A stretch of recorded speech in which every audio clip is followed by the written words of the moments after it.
Apa sih yang dimaksud dengan jaring-jaring sebab akibat? Jadi, teman-teman, jaring-jaring sebab akibat atau sering disebut dengan the word of causation adalah konsep yang menjelaskan bahwa penyakit tidak tergantung pada satu sebab utama, melainkan sebagai akibat dari serangkaian proses penyebab yang kompleks. Jaring-jaring sebab akibat menunjukkan bahwa suatu penyakit adalah hasil dari interaksi kompleks antara berbagai faktor, dan untuk mencegah atau menghentikan penyakit, kita harus memahami dan mengubah faktor-faktor resiko tersebut. Teori jaring-jaring sebab akibat ini ditemukan oleh McMahon dan Pope pada tahun 1970. Teori ini sering disebut juga sebagai konsep multifaktorial, di mana teori ini menekankan bahwa suatu penyakit terjadi dari hasil interaksi berbagai faktor. Misalnya, faktor interaksi lingkungan yang berupa faktor biologis, kimia, dan sosial memegang peranan penting dalam terjadinya penyakit. Dalam jaring-jaring sebab akibat, beberapa faktor yang berperan dalam terjadinya penyakit antara lain yang pertama yaitu faktor biologis. Faktor biologis memainkan peran penting dalam terjadinya penyakit, baik melalui agen mikrobiologis, disfungsi sistem imun, maupun keracunan makanan. Contohnya yaitu virus, bakteri, jamur, dan protozoa. Faktor yang ketiga yaitu faktor genetik, yang dimana pengertian penyakit genetik itu sendiri adalah kondisi perubahan sifat dan komponen dalam gen yang menyebabkan munculnya suatu penyakit akibat adanya gangguan pada banyak sistem dalam tubuh. Gangguan-gangguan tersebut terjadi karena adanya mutasi baru pada DNA yang diwarisi oleh orang tua. Kemudian faktor terakhir yaitu faktor perilaku. Faktor perilaku memainkan peran penting dalam terjadinya penyakit karena kebiasaan dan gaya hidup seseorang dapat meningkatkan atau menurunkan resiko terjadinya berbagai jenis penyakit. Contohnya yaitu pola makan.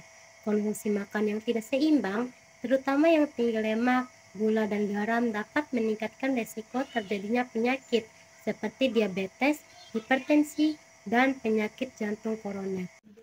Pada gambar tersebut, memperlihatkan suatu penyakit tidak bergantung pada satu sebab yang berdiri sendiri, melainkan merupakan serangkaian proses sebab dan akibat.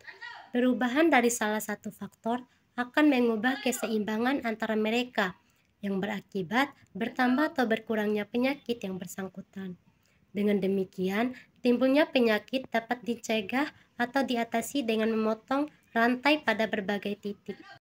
Model ini menunjukkan bahwa perubahan dari salah satu faktor akan mengubah keseimbangan antara mereka, yang berakibat bertambah atau berkurangnya penyakit yang bersangkutan.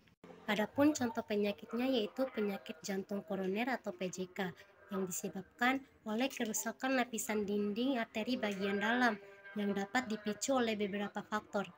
Konsep jaring-jaring sebab akibat menunjukkan bahwa perubahan dalam salah satu faktor dapat mengubah keseimbangan antara faktor-faktor lainnya yang berakibat pada peningkatan atau penurunan penyakit. Penghindaran penyakit. Penghindaran penyakit mengenai jaring-jaring sebab akibat melibatkan identifikasi dan intervensi pada berbagai faktor yang berperan dalam timbulnya penyakit. Berikut adalah strategi penghindaran penyakit berdasarkan model jaring-jaring sebab akibat. Cara yang pertama yaitu identifikasi faktor-faktor penyebab. Menghindari penyakit dapat dilakukan dengan mengidentifikasi dan memotong rantai pada berbagai titik faktor-faktor penyebab, termasuk faktor biologis, genetik, lingkungan, pola makan, aktivitas fisik, stres, dan kesehatan mental. Yang kedua yaitu intervensi pada berbagai titik.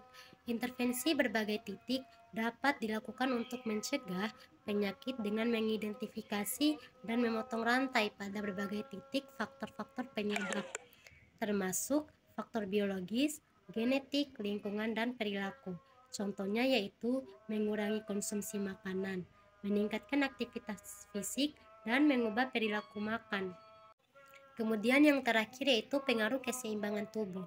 Keseimbangan tubuh yang baik dapat membantu mengurangi resiko penyakit. Intervensi seperti mengonsumsi makanan yang seimbang, melakukan aktivitas fisik, dan menghindari stres dapat membantu mencapai keseimbangan tubuh yang baik.